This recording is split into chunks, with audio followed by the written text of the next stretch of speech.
for the next 1 hour. So we are going to have a session about autoencoders. It's one of the beautiful topics in artificial intelligence, right? If you know what exactly the autoencoder is and when and where you have to use autoencoders. And it's not an it's not something like algorithm to train or something, but it has a lot of application. But when you consider other algorithms, other setups, they have probably one or two applications. They may have one or two use cases to solve with that particular algorithms. But if you think about these autoencoders, right? So you can do a probably more what do you call a number of use cases. You can solve more number of use cases. You can handle more number of applications and all these things. Okay.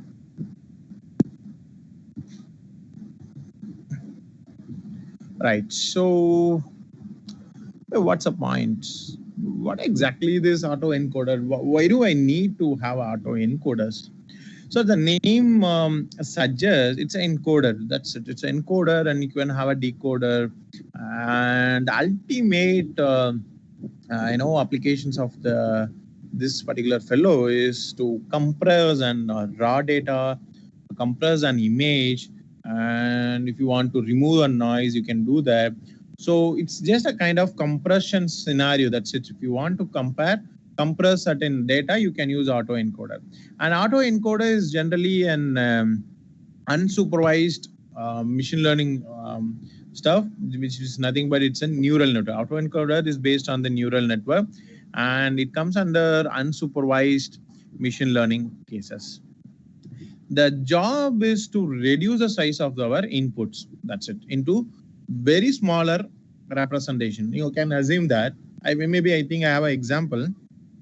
For an example, I'll tell you, if you want to compress an image of HD image to some load quality image, you can do it without losing any kind of informations. You can still have the same information. You don't need to lose any in some scenarios.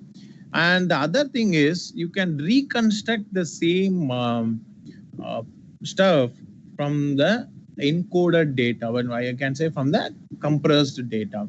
So that's why you can see it's a 4 here and still it's a 4, and you can see the almost these two images are almost same. And here I'm just encoding, here I'm just decoding. So this is our raw input, this is our reconstructed input. Raw input is encoded, and then from the encoded input we are decoding it to get the reconstructed input. And you can see it's almost equal. X and X dash is equal, which means encoded and the reconstructed is almost equal. Okay. So that's what it is. So we can see our input image. We'll go through series of block to get it, reduced size or in a smaller dimension. And then from again, we will have a series of block to reconstruct the same image.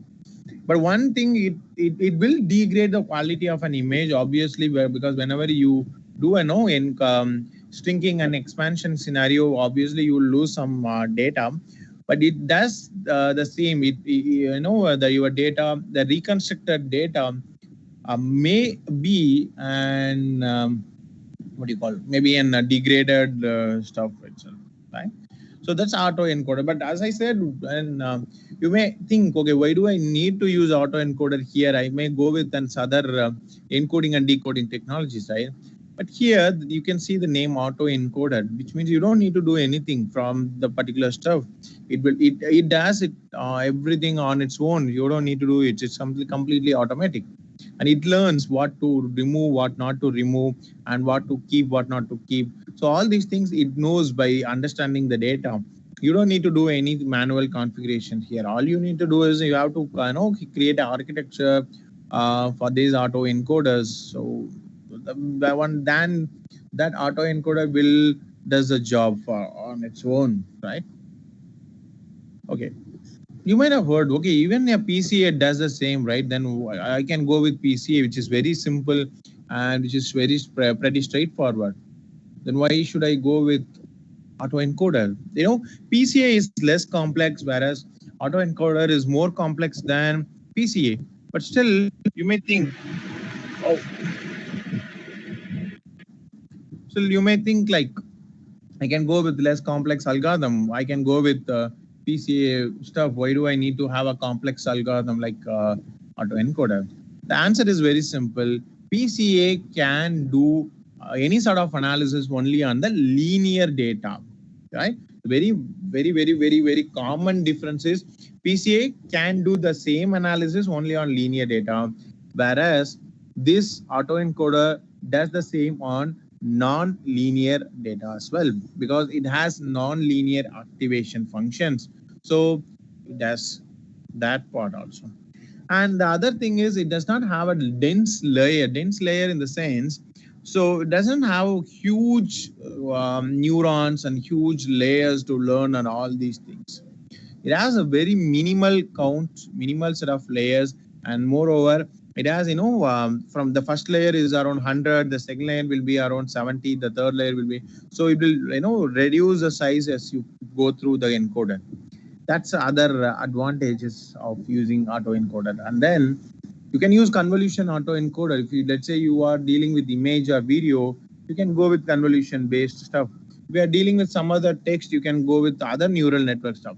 You can change the internal algorithm, so internal operations, right? So I'm sorry. So you can change the internal operations. So all these things when you use autoencoder. And obviously PCA is a single layer stuff, so you don't get that much efficiency when you compare with autoencoder, because autoencoder is, as I said, we have a series of blocks, series of layer to process. To each layer learns better than previous layer. So at the end, we would have a more efficient stuff, right? And PCA does take one input and it does give one output. Maybe at the initial starting of the process, it takes input. At the end of the process, it gives you an output. Whereas autoencoder, you can take output from each layer. Let's say if you want to have an output at the end of the encoder, you can have it. At the end of the code block, you can have it. At the end of the decoder, you can have. Even in between layers, if you want, you can have it. And it's what do you call? You can use pre-trained layer, which means you don't need to train from the scratch. You can just grab some pre-trained model. You can take some pre-trained layer and you can infuse with your encoder or decoder just to increase the scenarios, right? So now we know what is autoencoder and why are we using autoencoder rather than PCA. Now you know all these things, right? Okay. What are the application of autoencoders? Why should I use autoencoders, right? So do I have any dedicated use case? Yes, you have image coloring. So image coloring, so it's not an is easy way to convert a 3-channel into single channel image. Means from color image to grayscale, it's very straightforward, very simple, because you have one line of coding, you can do it. But the reverse is not that much easy. So what you have to do is you have to write an algorithm to convert a black and white image into color image, but that can be done using autoencoder. So autoencoder understand what each understand the object in this image, and then it understand what color it should give to each object. Right? That's the first application, image coloring. Feature variations means you can see the input image has the noise, and the decoded image, the output doesn't have any noise. You can see that light, right? So that's what feature variation. So you can skip or you can add more features, or you can skip the feature that you don't want to proceed, right? So what they are doing is they are just ignoring that particular portion of data, and they are interpolating with the nearby data so that they can reconstruct the image. That's a other scenario. So this is what feature variations. And then dimensionality reduction. That's what I said. You can see here, this has 100 KB. The 1000 cross 1500 cases as a 100 KB. Okay. And if you do a auto-encoding scenarios, you can have is a on the same dimension, but it is 25 KB. You can see that does not reduce the quality or something like that. It has restored everything, but lesser dimension for each pixel. It reduces the dimension of the pixel, right? That's other advantage. That's I think third application. The fourth application is denoising image. Denoising image is, you have to understand, it's easy actually. There are different Gaussian noise, salt and pepper noise. There are a couple of noises we have. You have to understand what noise it is. You have to remove that noise based on the noising term. That's what we do, in a conventional way. But if you use auto encoder, you can do that automatically, because if you give a noisy image at the end of the decoder, you will have an image without any noise. You can see that. So it is reconstructing the image based on the features. And then watermark removal. And watermark removal also is possible. You can add and remove. Again, adding a watermark is very simple on image, but removing it is very difficult, because you would remove the what you call data, or maybe a useful pixels. There is a chance to remove them. So that you have to be very cautious when you remove a watermark. So autoencoder does that. So these are the highly used applications for autoencoder. And you can think, yeah, okay, all these are for image. Text is very simple. Handling a text or vectors is very simple, but image is not. So these are the applications on the image processing side. Now we know what is autoencoder, why we are using autoencoder, and what are the applications of autoencoders. Now we have to understand the architecture. If you understand the architecture, you can add or delete. You can modify the existing architecture, and you can use it the same autoencoder for different applications, but only if you know the architecture.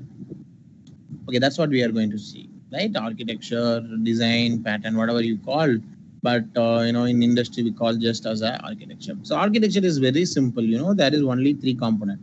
One is encoder, the other one is code, other one is decoder, right? Encoder, do I have an image? Okay, sorry. So these are the three components. The first off is the encoder, center part is the code or coder, and the last portion is called decoder.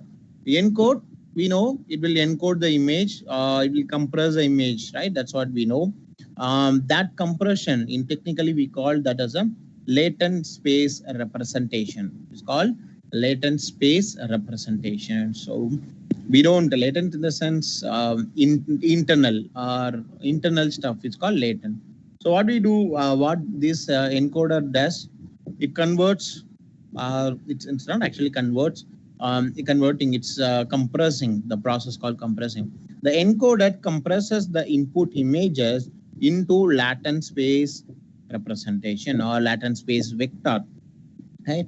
So compressed image is not as good as the input image, because it's it's compressed, and it is called disordered version. Disordered version is we don't have an order. It's like jumbling scenarios.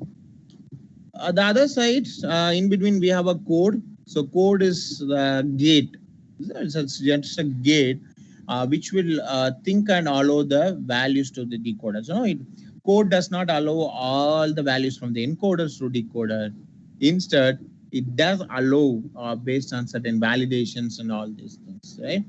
And the other part, decoder, is the exact opposite of the encoder.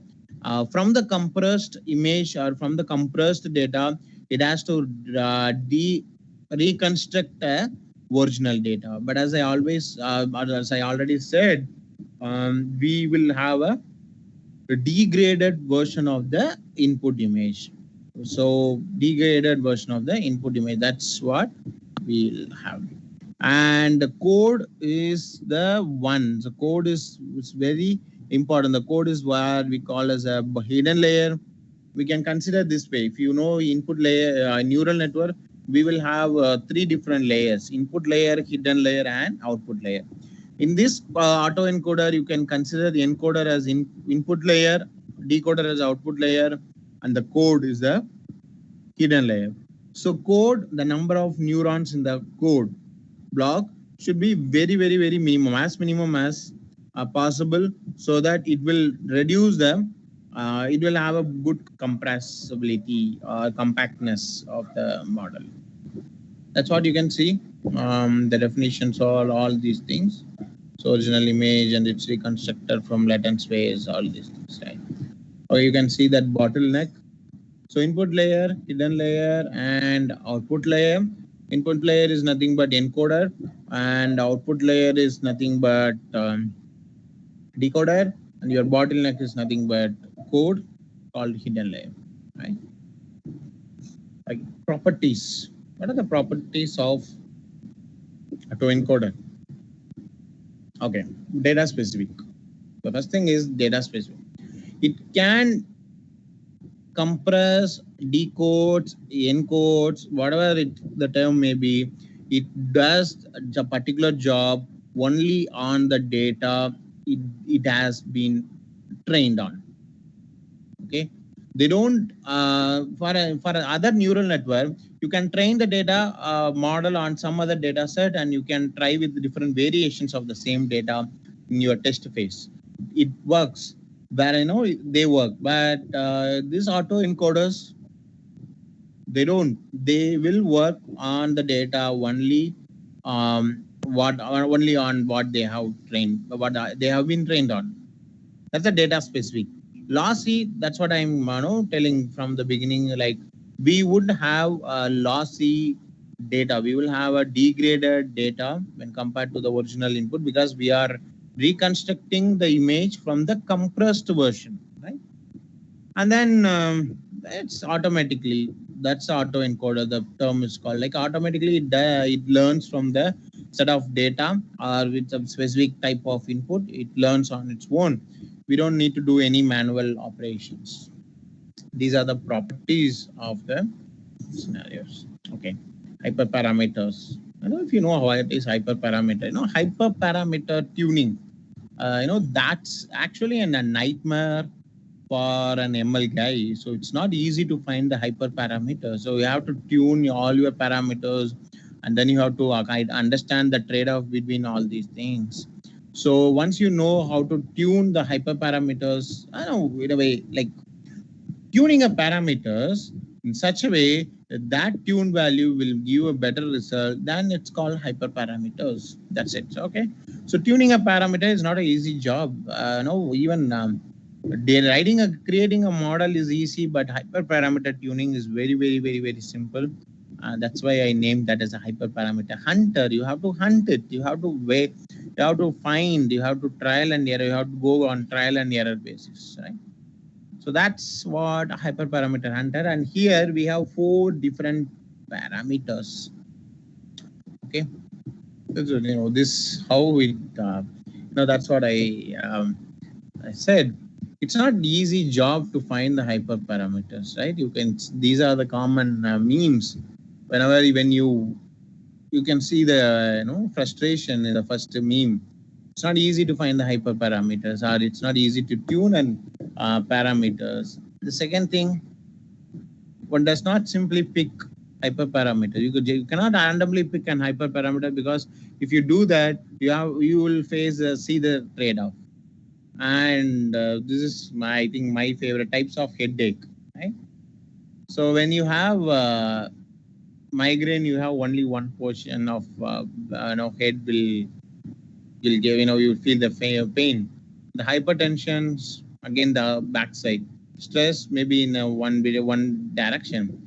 But when you tune the parameters, when you tune the hyperparameters, you feel the pain. And you feel pain in all over head. So it's very uncomfortable situation. If you are in an ML field, you would understand how worst it is. Okay, coming to this content, as I said, we have 4 different parameters to tune. Do I have a definition? No, I don't have a definition. So, okay, we have 4 different parameters to tune to have a better auto-encoding performance. One is code size. Code size, as I mentioned, the center part of an autoencoder is called code. So if you have as minimum as number of neurons in the code, you will have that much good compression. For an example, if you want to 1:100 compression, you need some X number of code size. If you want to have 1:1000 in one compression, then you need to have X square or X cube number of, it's like as minimum, number as small as the code's value, you would get that good compression scenario. Number of layers, and the number of layers is nothing but the number of layers in the encoders, number of layers in the decoder. You can have any number of layers in the encoder, you can have any number of layers in the decoder, but more you add the layer, more the complex your encoder will become. So more complex, more computational power it takes, and more time it takes to train the particular data. And number of nodes per layer. For example, if you want to add 100 layer in the encoder and the second 200 layer in the next encoder layer, is good. You can add anything, but as I said, the nodes should it should reduce. You should have a reduced number of decretion when you travel from encoder to code. Again, you should have more increased version of layers when you move from code to decoder. Okay, and then loss function. Loss function is nothing but this, just to evaluate your model. So it's like either like you can use mean square error, root mean square error, or you can find the accuracy, whatever it is, based on your applications. So 4 different parameters here. You have to have a concentrations on that. So you can have any number of layers, you can have any number of nodes, you can use any loss functions. Again, you can use any code size, but it should follow certain regulations. That's it. Okay. Next is types of content. What is the types of content? It's nothing. Types of autoencoders, right? So what are the different types of autoencoders we have? First thing, it's called convolutional autoencoders. Convolutional autoencoder, you might have understand, it uses convolutional algorithm, right, to do this particular operations. Okay, so convolution operation is, there is a say, some like people say you cannot learn anything from single signal, or you cannot get any data from the single signal, right? That's what people say. But convolution does the same in the opposite direction, which means it learns each and every feature from one in a very limited number of signals, right? So convolution operation is that. So it learns from the limited number of signals. So the entire block has a convolutional layer in between the code and encoder layers, as well as in the decoder layer. A use case of convolutional encoder, you can use this to reconstruct image colorization, which is nothing but converting grayscale into color, and then latent space clustering. You know what is latent space? We know what is latent space, right? Because encoders, whatever the encoder you have, it does convert your image into latent space representation, which is nothing but the vector of a same image in a different order. If you want to have a group in that class data, then you can use latent space clustering. It's one of the applications of use case of convolution encoder. And if you want to convert a low resolution image to high resolution image, you can use this autoencoder. The next one is sparse encoders. Or sparse autoencoder is almost same. The only difference is you can have more number of code size. The central layer is called code. Okay, it has more number of neurons. So this, reduce the bottleneck. So you don't have any bottleneck here.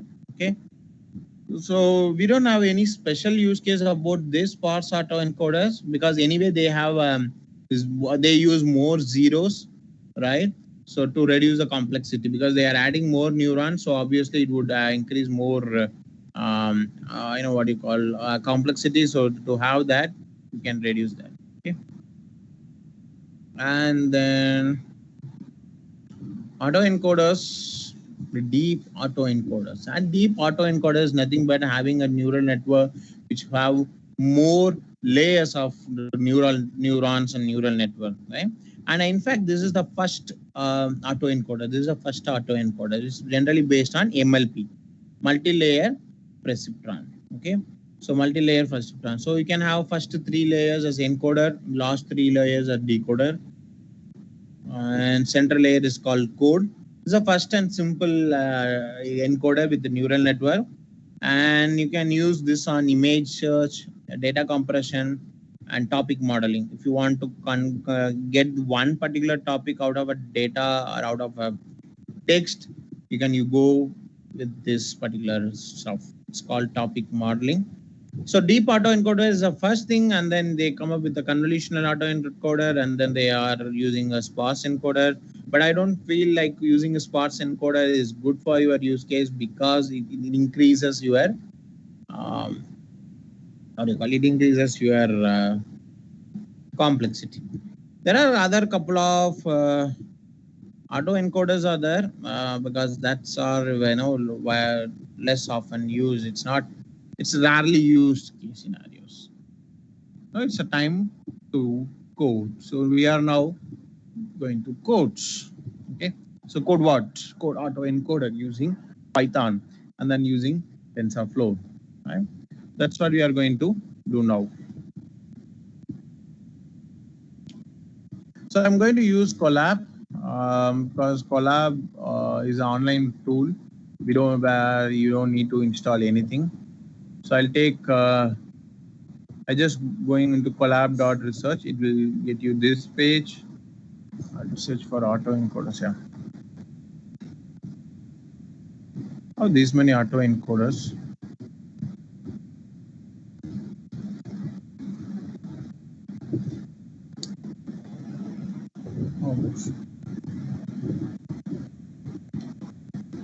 I'll open a new notebook here.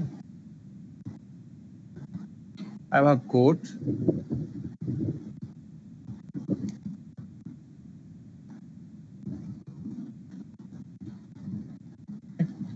So you can just click this connect, and this is basically running on Intel. So what I'm going to do is I'm going to change the run type to GPU. So I need GPU for this, so I'm going to use GPU. Since you are getting connected here with GPU, it's connected. Python is running on, Python 3 is running on GPU. So I have a more RAM and then I have a more space.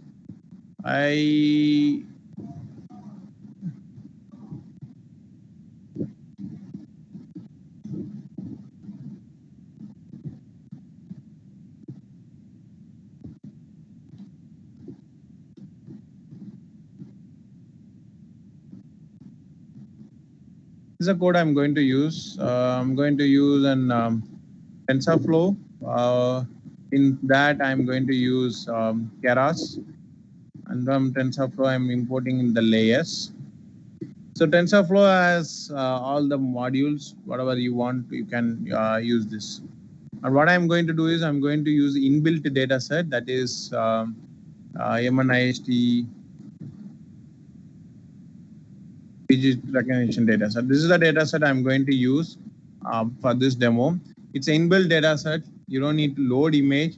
They have this image inside TensorFlow, so I'm going to use that.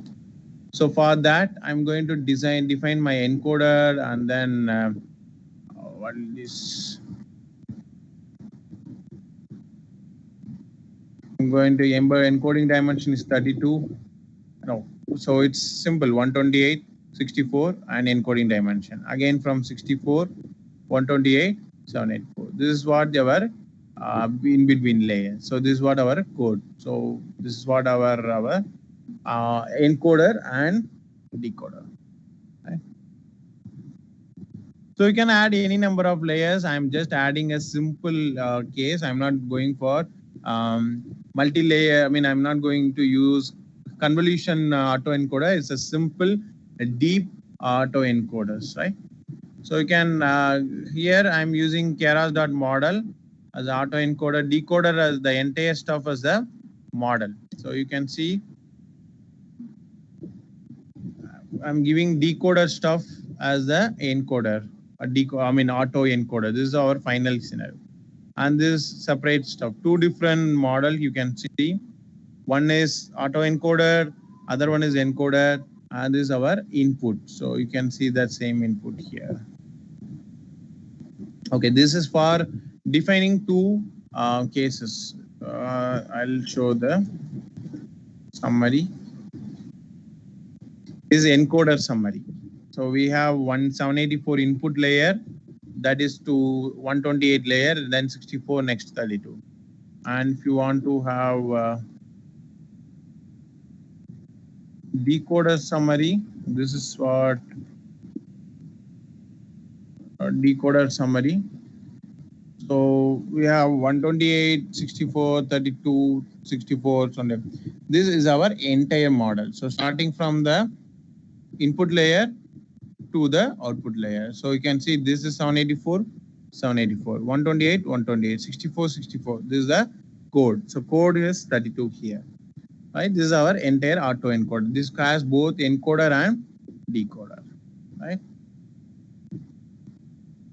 Right. I'm taking different separately for decoding here. So decoding is nothing but all the layers. The autoencoder, you can see this.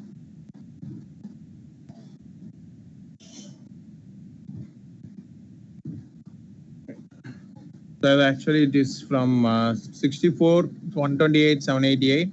These are our decoders. Let it be. Okay, now we are going to combine with this stuff. I'm using optimizer. Optimizer is nothing but to update the weights. So to update the weights, you need I forgot. Do you have any notes? Okay. To update the weights, we need to have Adam, and this is our loss function. Binary cross entropy is our loss function. Now we have we have created our model, which is autoencoder. So autoencoder is nothing, is our model, right? This is our model. This is our model. Now what we are going to do is we are going to get the data set. We are going to get the data set. As I said, we are going to load the inbuilt data set.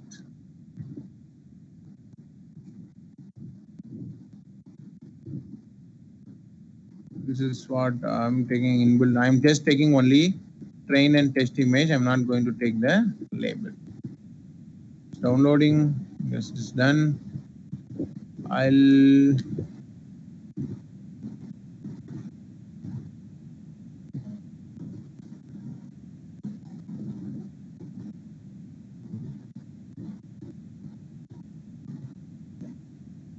show one image.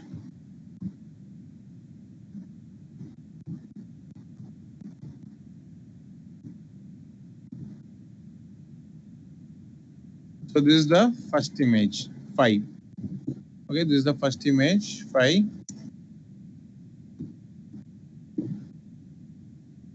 Right, this is the first image. You can see that.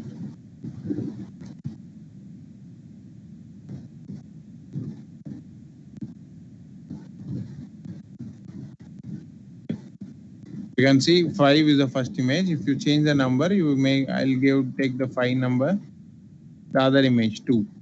Okay, we are going to encode this and then we are going to decode this. So encode, then we will do a decode. So for that, we are going to do a processing. Since we are going to use GPU, I'm converting a data into float 32 and then normalizing the data by 255. So it's just a normalization.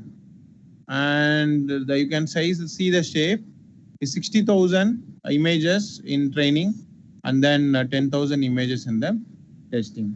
Now what we are going to do is we are going to convert this into our model. So we can see extrain, 10 epochs, 256 is the batch size, 10 epochs means 10 iterations, and every time it should shuffle the data and then our test data. Model will get trained. This is the first epoch. Second,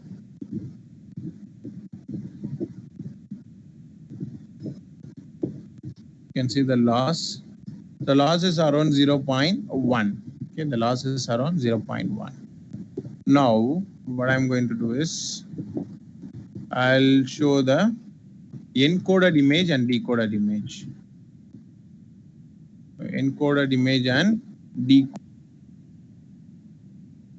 decoded image.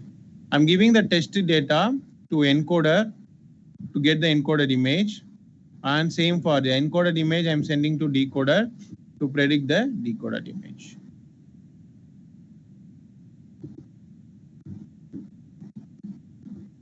Encoded image, decoder.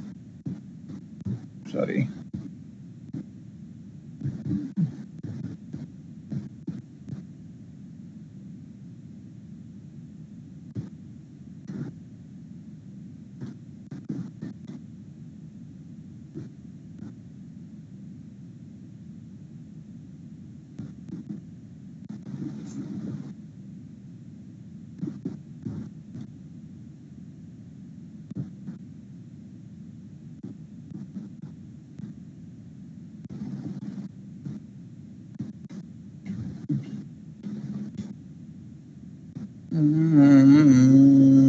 So sorry here.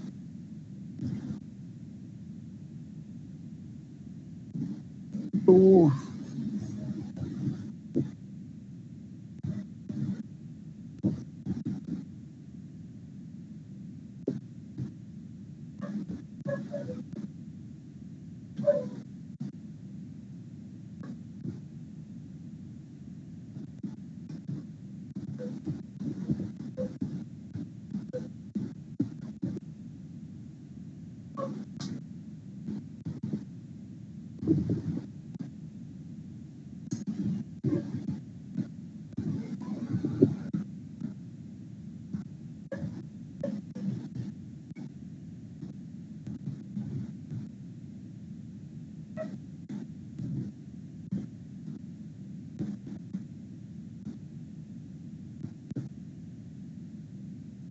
is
I'll get this response.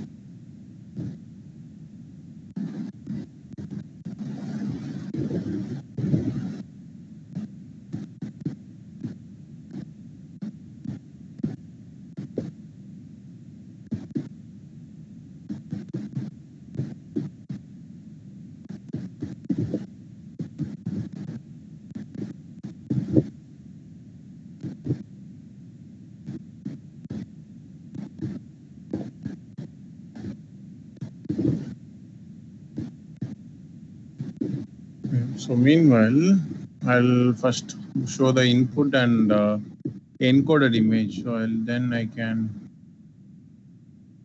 show you the decoded image.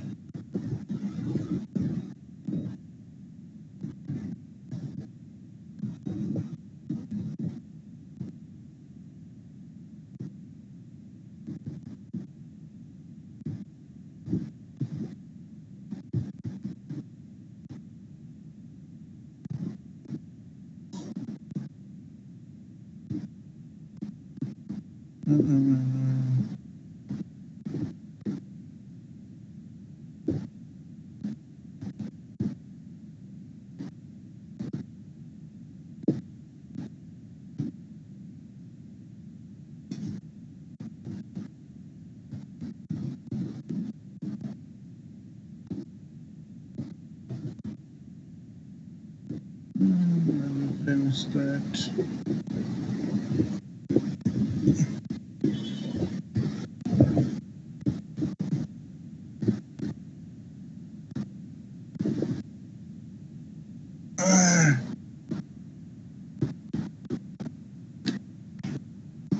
So all getting spoiled because of this decoder. So I'll skip this for now. And change the model to convolutional decoder so that I think it will work now. This is what noisy data. So what I did is I created a noisy data for Xtrain. So the original data I'll show you.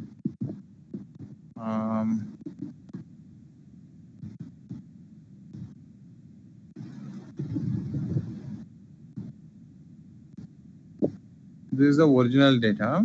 This is a noisy data. So what we are going to do is we'll remove this noise, right? Using a convolutional autoencoder. So for that, instead of dense layer, what I'm going to take is convolutional 2D. So convolutional 2D. So here you can see the model has dense, normal deep encoder. So here instead of dense, so we are taking a convolution scenario. So 1, 2 convolution in the encoder side, 1, 2 convolution layer in the decoder side. So we are taking encoder and decoder and combining to a one particular model. So I'll show this, I guess.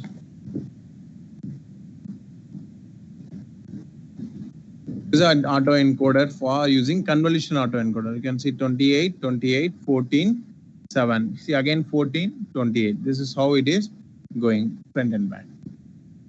Now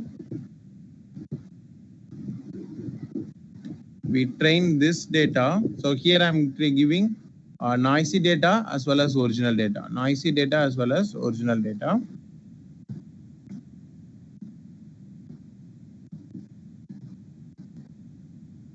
So only 7 epochs. Let's train.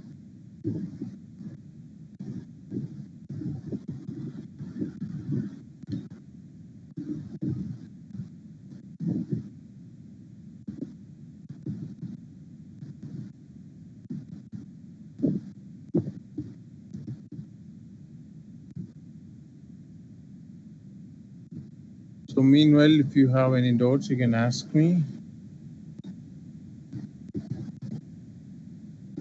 So loss is almost, we are getting same loss, was 0.1.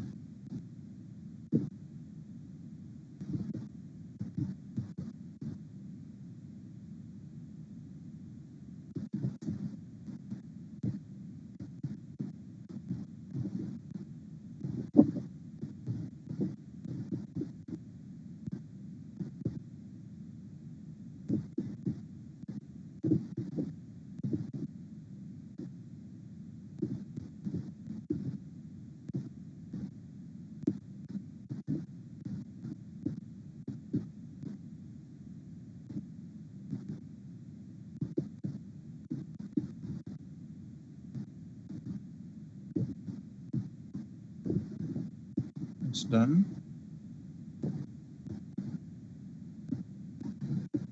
I will see noisy and then denoised. Same image, noisy and then denoised. Okay. So this is what we are input. This is what the reconstructed, right? So original is this. It gets noisy. We added this noisy input, and then we train with noise and denoise stuff, and we are getting this particular. This is not noise removal. So you don't see any noise here because we are getting them denoised. So denoised is nothing but our model is predicting our noisy input. That's it. We are just giving a noisy input to predict, right? So I'll try to check it out. This model 784.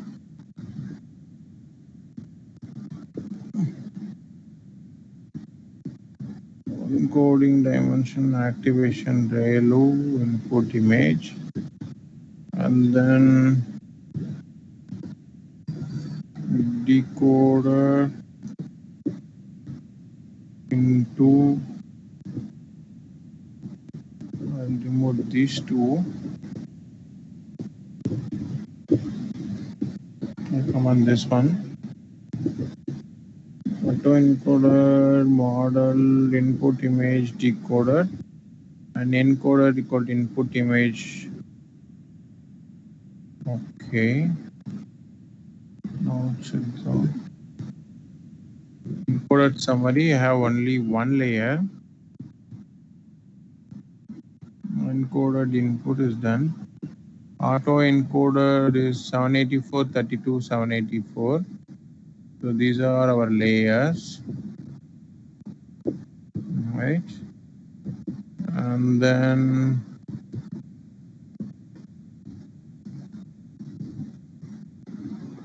auto encoded layer -1. Input.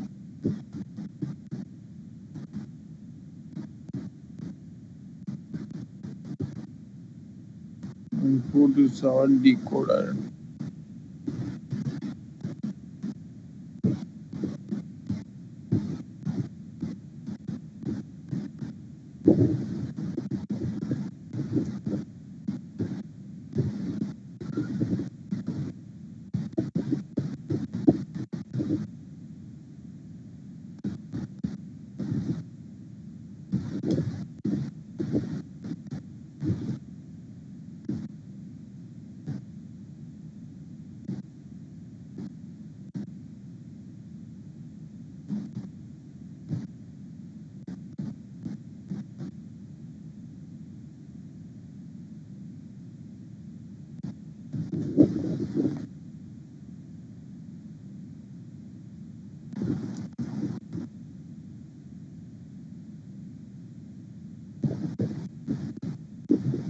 Encoded input is dimension. I got it. I got it. I got it. I got it.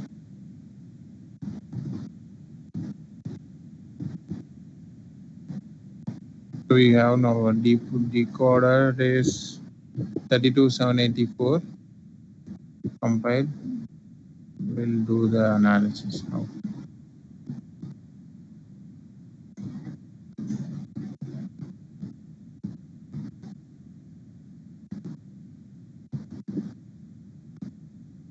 Okay, so encoded image is this, and this is the TX test, and then decoded images same 784. So what we are going to do is we are going to plot the encoded and decoded cases, original and decoded. If possible, we'll plot the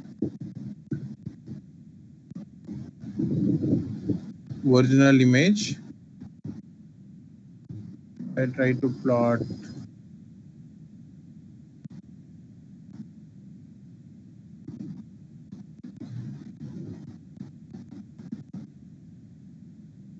original and encoded image. This is original and then encoded image. No. So original and decoded image. I'll show you the encoded image.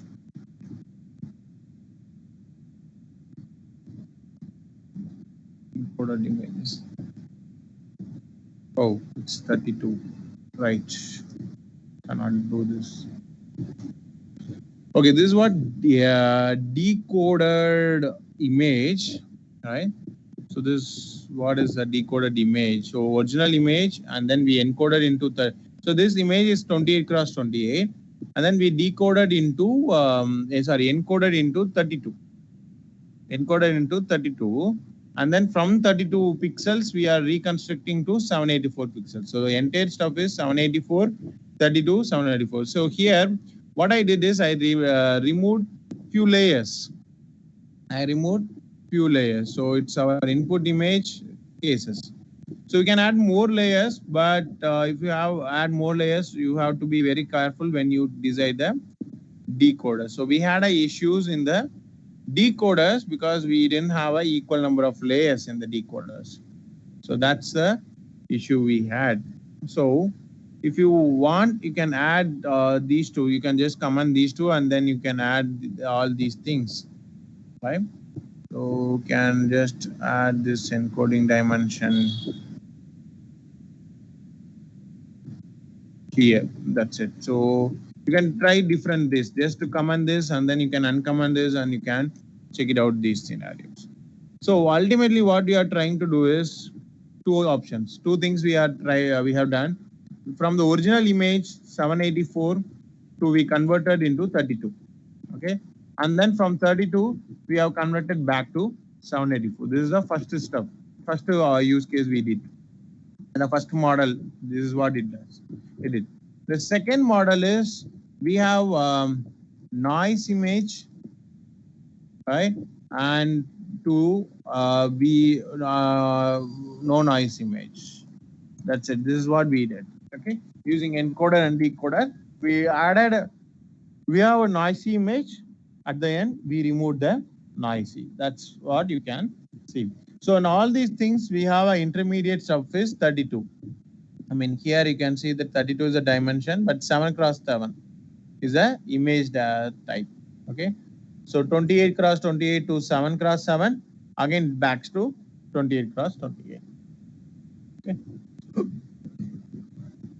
So, and this is what is happening here. So two example, one is for noise removal, other one is for encoding and decoding. I'll add this here.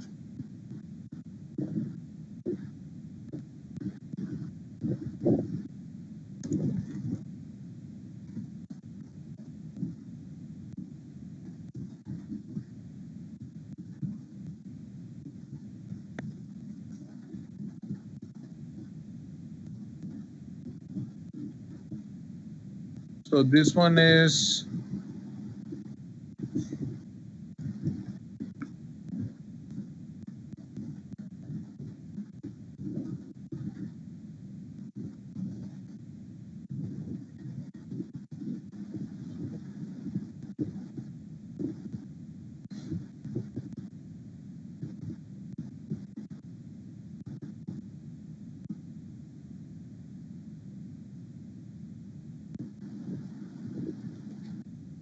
okay. So this one is simple deep encoder, and the other one is cases. Right. I'll share this notebook, and then I'll also share this PPT so that you can try. So for the first model, again, you can try with by removing, commenting this, and then uncommenting these things, right? So you can try different things. So these are two different cases, and you can try for other applications, as I mentioned, like image.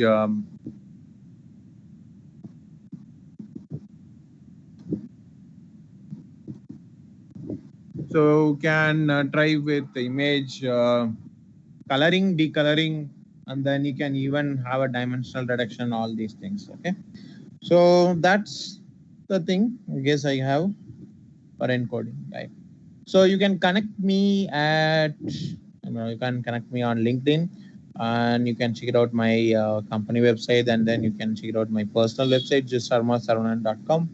So you can just connect me on LinkedIn if you have any doubts, or if you have any suggestion for your research, you can connect me on LinkedIn. So that's it. I have it. So check it out my website, and then my sharmasaravanan.com, and then you can check it out my LinkedIn, where I keep posting about all these ML and other things. Even sometimes I do share about opportunities. So that's the thing. Okay, I think I have that. Thank you so much. And if you have any doubts, you can ask me so that I can help you with your doubts.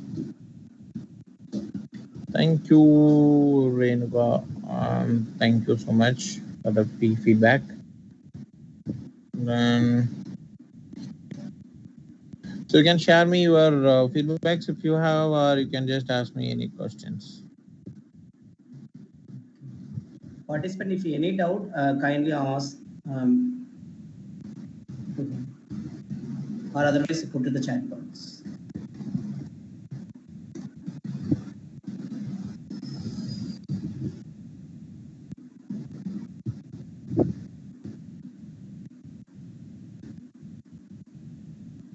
Okay.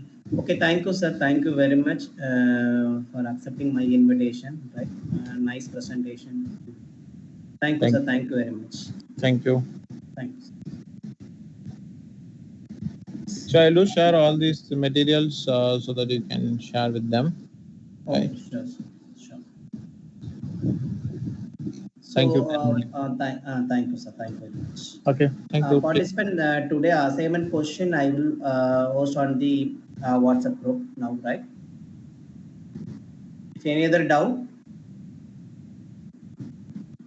Sarma sir, once again. Yeah, sure.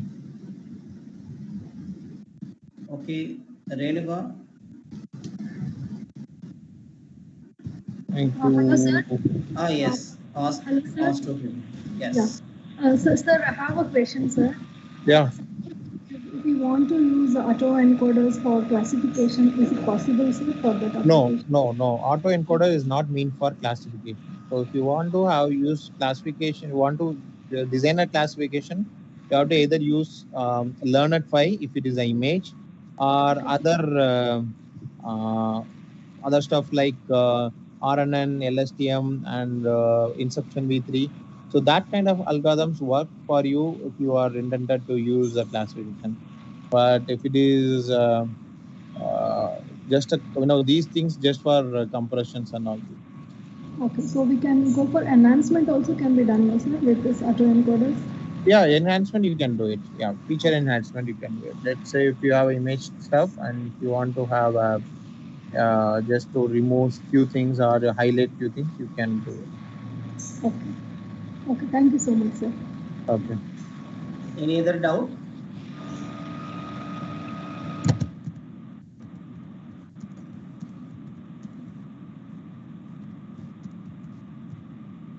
Okay, sir. I think there is a no doubt.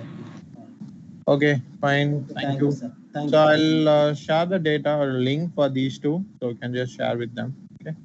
Okay, sure. All these details I'm sharing with you. Okay. Thank you so much. Have a nice day. Okay. All the best. Okay, dear participant, thank you for cooperating with me. So assignment will post on the your WhatsApp group. Kindly you check it, right? Thank you to all.